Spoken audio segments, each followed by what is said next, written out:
حضرت حسن اور حضرت حسین رضی اللہ تعالیٰ عنہما نبی کریم سرور دو عالم صلی اللہ علیہ وسلم کے لاڈلے نواز سے۔ یہ ایک مرتبہ کہیں سفر میں جا رہے تھے تو نماز کا وقت آیا تو انہوں نے دیکھا کہ ایک بڑے میاں ہیں، بزرگ آدمی،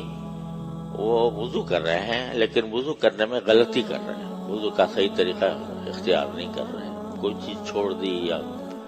پتہ جانے کیا غلطی کی یا معلوم نہیں، غلطی کی۔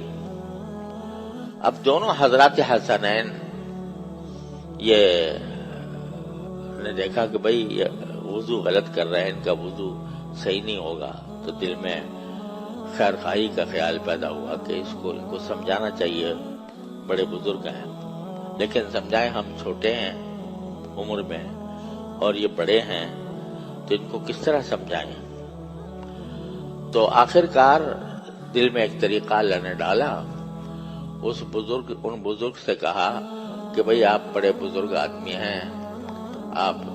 تجربہ کار ہیں، ہم نوجوان ہیں، تو ہمیں کچھ شبہ ہے کہ ہماری وضو پتہ نہیں صحیح ہوتی ہے کہ نہیں ہوتی ہے، تو ہم ذرا آپ کے سامنے وضو کر کے دکھاتے ہیں، تو اگر اس میں کوئی غلطی ہو تو ہمیں بتا دیجیے گا۔ ہم آپ کے سامنے خود وضو کرتے ہیں اور وضو کرنے کے نتیجے میں اگر ہم سے کوئی غلطی ہو رہی ہو تو برائے کرم ہمیں متنبہ کر دیجیے گا۔ اور اس کے بعد صحیح طریقے سے وضو کیا، یعنی جو غلطی وہ کر رہے تھے اس غلطی کو ختم کر کے اور صحیح طریقے سے وضو کیا۔ تو اس کے بعد وہ بڑے میاں جو تھے وہ کہنے لگے کہ بھئی آپ کیا غلطی کرتے،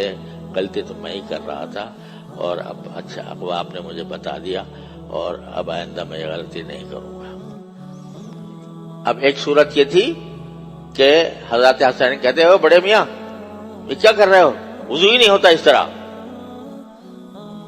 یہ تم جو کر رہے ہو وضو نہیں ہوا تمہارا، نماز بھی نہیں ہوگی۔ ایک طریقہ یہ بھی تھا، لیکن حضرات حسنین رضی اللہ تعالیٰ عنہما نے ایسی حکمت کا طریقہ اختیار فرمایا کہ جس سے اس کے سامنے حقیقت بھی واضح ہو گئی، اپنی غلطی بھی پتہ چل گئی، اور ایک طرح سے اگر دیکھا جائے تو احسان مند بھی ہوا ہوگا کہ مجھے غلطی بتائی، اور غلطی بھی اس انداز سے بتائی کہ جس سے مجھے کوئی تکلیف نہیں پہنچی۔